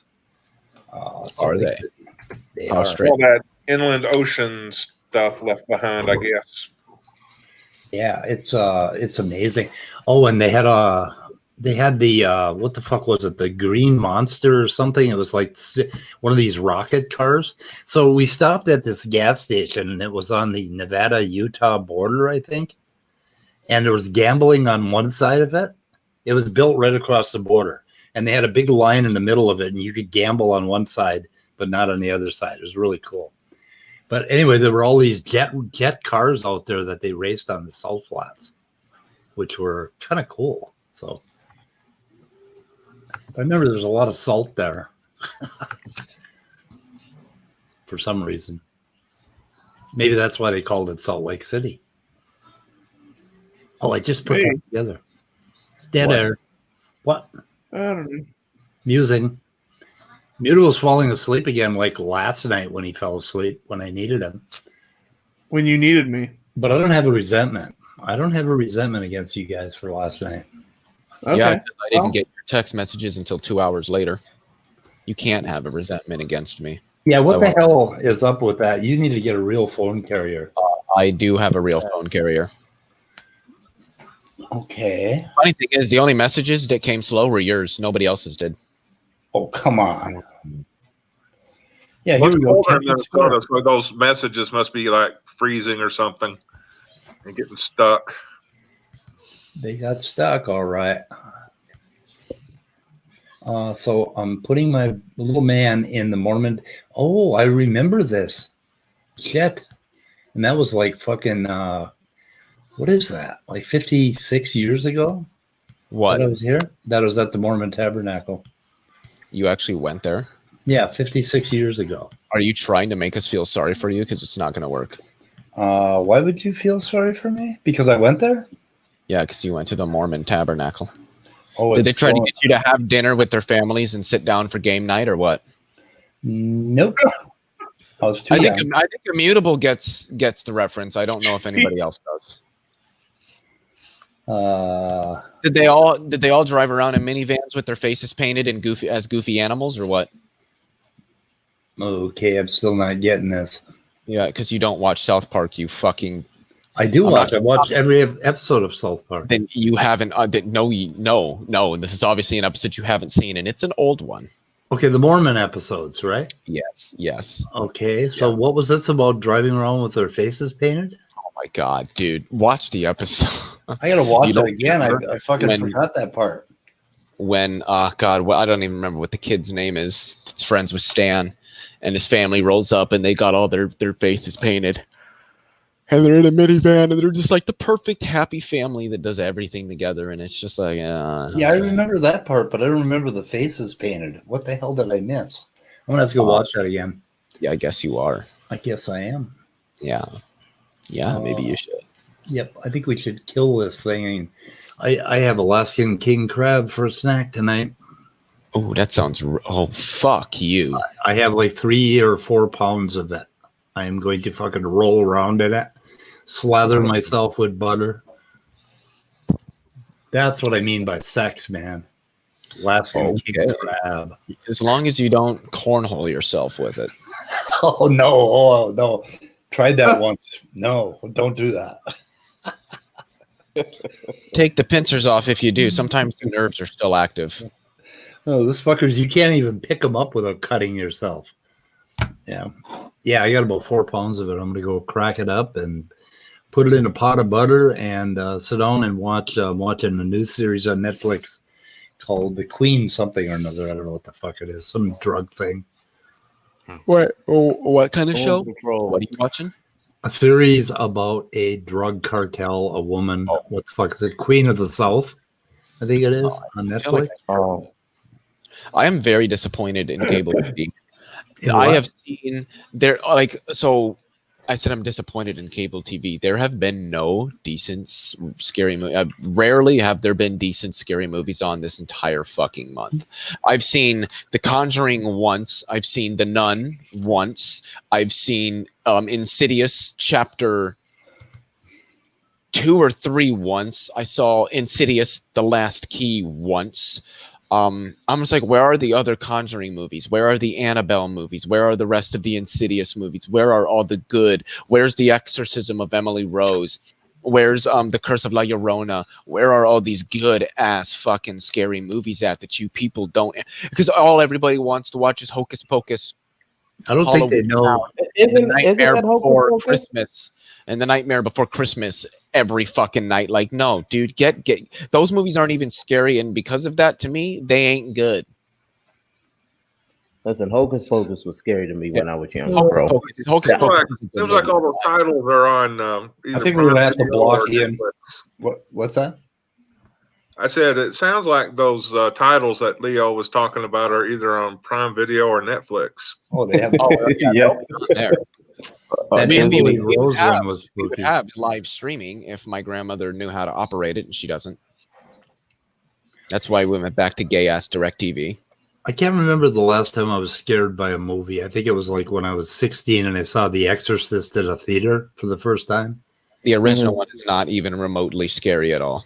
But I thought it was came out pretty scary. like Well, the they had 70s. What do you want? They had the I think it's generation. I'm sorry about that. they had the subliminal scenes in it in the theater when it first came out, and it was spooky. And Rosemary's Baby was pretty spooky. I don't know, but I can't remember the last time a movie scared me was Jaws, because I saw it at the theater, and at that. The thing is that we're jaded, as far as movies go. I mean, after Jason, what the fuck, I mean, what were there, 10 of them? I mean, the last scary movie that got to me in any way, I think it was on Prime Video, might have been on Netflix. It was called The Taking of Deborah Logan. Oh, really? Yeah, and it's a lot like other movies. It's kind of derivative, but for some reason, it gave me those goosebumps down the back of my neck, and there was a few scenes in there that were just gross or scary or whatever. So you might try that one. I'm not guaranteeing it would work for you, but that's the last one that really kind of jarred me a bit. I'll give that a shot. There was one with Mel Gibson. It was about these aliens that were out in the cornfield and stuff, and his family. That kind of freaked me the fuck out. Aliens scared the shit out of me. What was that? It had Signs. like Phoenix in it. Signs. Yeah, Signs. Signs. Yeah. Yeah, it's who's the guy with the famous for the twists? M. Night Shyamalan's in it, and he produced it. Wow. Okay. Yeah, that's a little freaky. So one time, I had this friend who used to do all this like he would do this survival stuff. He built an igloo when it was like 40 below, and he lived in it for a week. And he would always do this on my farm because I owned a 40-acre farm. And this was in the summer, and he was staying in a tent. Or no, he built himself a teepee. So we were out there trying to help him with his teepee. And we heard this fucking noise coming out of the woods, and it was like it was mechanical, and it wasn't like an animal. It was a mechanical noise, and it was super loud. And it was coming out of the woods toward us. And I felt a fear like I have never felt before in my life. It was that fear of something alien. And it was my fucking little brother. He had like a recording of a vacuum cleaner and he had stuck the microphone inside of a vacuum cleaner and was playing it on a boombox real loud, and he was crawling toward us through the grass. And when you hear something that you don't, it's not like an animal, it's not organic, it's something weird and you can't see it, it scares the shit out of you. I mean, maybe, but not me. So I kicked his ass. That's my little brother. I kicked his ass. You never did that again? Nothing like sibling on sibling violence. Oh, yeah. My little brother is a genius. I came home one time. He was like 7 years old. and he was like holding his hand up and like doing all these weird motions. And I got closer to him. He had a horsefly, which he tied a thread around on a leash, and it was flying. And it must have taken, I mean, can you imagine the patience it takes to tie a leash around a horsefly, to tie a piece of thread around it? And I looked at him and I thought, this guy's a genius. Did he like graduate to cats and dogs and other animals? Yeah, we won't talk about that. I know, it's sounding pretty troubling. We won't tell you about the frogs. Oh my God, the frogs. Greg. Oh my God, the frogs. What are you talking about? The frogs that are going to turn us all gay? Oh no, it was the frog massacre of 1968. Wait, you tied a thread around a horsefly? Yeah, and it was flying. It was flying. Immutably, you're just realizing this? That's fucking genius. Even hold the fly down. Jeez. Get it around the torso. Get a nice little knot there. Tie it, but not too tight, and you're good to go. Can't you put them in a jar with something and make them fall asleep, and then yeah, if you tie put them up, and then when they wake up? Yeah, you put them in the fridge for like 10 minutes. That'll put them to sleep. I think something like that. Yeah, they're responsive to cold weather. COVID. I got the COVID. So when he was 10 years old, he was all excited, and he wanted us to come and see this thing he had done. And he had taken like, I don't know, fucking 50 or 100 frogs and massacred them with toothpicks. It was a battle scene that he set up, except he killed all the fucking frogs. And we were like, he was excited, and we were like, oh my God, this guy is a psychopath. We got to fucking. Yeah, I was wondering if the word serial killer ever came. Oh my God. So then, so then, when he was going into his 20s, you know, he'd get drunk, and we'd always tell him, Greg, the frogs, they're out there. They're coming for their revenge. And he would get all, fuck you, stop bringing that up. It was funny as shit. Alrighty, guys, I'm gonna have to let you guys go because people are coming upstairs to go to bed, and I need to get my daily fix of Vosh destroying dumbass conservatives in debates. I gotta go get my crabs. Yeah, you do that. By the way, if none of you have seen them, look up Vosh versus Sargon of Akkad. There's two of them. One, I don't even know what channel it's on. I think it was on like Adam Friended's channel or something, and he's not very bright himself. I shouldn't say that, but there's also another one on Modern Day Debate. Sargon of Akkad is just, I don't even know how the fuck to describe whatever the fuck that thing is. So Vesta thought The Exorcist was a comedy. It freaked me out. I don't know. I don't get scared by scary movies. I enjoy them. Like James Wan is the one who did the Annabelle movies and the Conjuring movies, and I'm pretty sure he did at least some of the Insidious movies, and his work is really, really good. I like his style. I like the way he sets his movies up. They're just fucking phenomenal. But yeah, okay, guys. Are you going to end the stream? We're going to end this shit. Okay, right on. I'm going to get out of here, guys. Okay, thank you all for showing up. Especially you, Mutable and Leo. Thank you guys for. Yeah. And I don't. You got to give me advance warning about this kind of stuff, Michael. Yeah, I don't have any resentment at all. Oh, okay. If that's how. Oh, you didn't. Okay, I didn't tell you for like 3 days that I was modding and we were doing an after show. I didn't tell you. Okay, I don't have a resentment. I have no resentments. You said you were modding. You didn't say anything about the damn after show. I set up an after show. I talked about it. I told you about it. Are you sure? I don't have any resentments at all. Are you sure you talked about this publicly? We have it on. It's live. It's on the streams. Don't make me go and listen. I'm just asking, Michael. It's a fair question. Yes, we talked about it. I mentioned it over and over. We're having an after show. I kept saying it, and all right. Well, okay. Michael said it. It must be gospel. Yep. SFB is ruining Snada. I think SFB was a welcome addition. I don't know. Scott. I feel bad for the dude. No, he's not. Well, I feel bad for him because he brags so much and it's so easy to find out. He's lying. That's what I feel. I feel embarrassed. He lacks the attention and the being victimized. So it's like he was able to he was able to sidetrack everything, make it about him, and get all that Christian persecution complex going on. Right. Kind of amazing, like how much victimization he can get. I mean, she But you was. don't feel bad for him though. Like we popped this bubble. Like that hurts. He probably dressed up like a fairy tonight to be victimized. Could be. He might be positive. He might be. The poor man. I feel like he was telling us the story about this girl. She was so fine, and then we was like, show us a picture, and he was like, well, you don't believe me?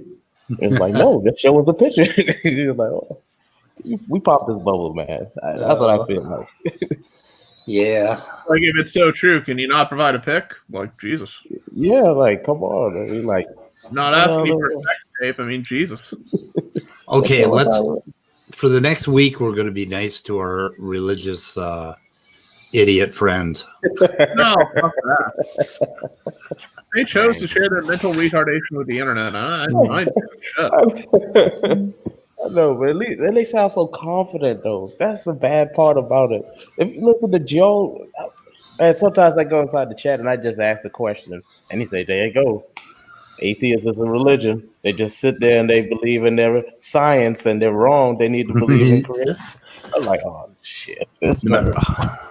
I got to go to Neff's stream and listen to how Standing for Truth explained this Y chromosome thing, because I don't think he knows what the hell he's talking about. Yeah, especially check if you shared into that paper and shared it correctly, because my suspicion is it didn't get past the headline part or maybe the abstract. Okay. Which last joke? Let's see. It's the guys on the channel. What? Ian, read my last joke. Where's your last joke, Ian? I'm trying. Ian wants me to read his last joke. Read my last joke. Okay, where's it? It's the guys on the channel. They have good conversations. The atmosphere. That's not a joke. Where's the joke? Ian, don't know Tangelo. Oh, I owe Tangelo, Ian. Oh. I know Tangelo apparently found my Facebook account, which somebody must have either found it earlier or must have informed him about my Facebook. Are you talking about the crabs bungee jumping? What? The joke. Why do tampons have strings? Was that the one? So the crabs can, bungee jump. Oh my god! I put that on the screen. Oh no! All right. No, wait a minute. There's another one. That's a corny joke that I will happily forget. Where's the what? Okay, did you put that one on here, Ian? The gay frog. Ribbit. What the fuck is the gay frog? Shit, we gotta find the gay frog. Okay, Ian. Are gay frogs called Gavin?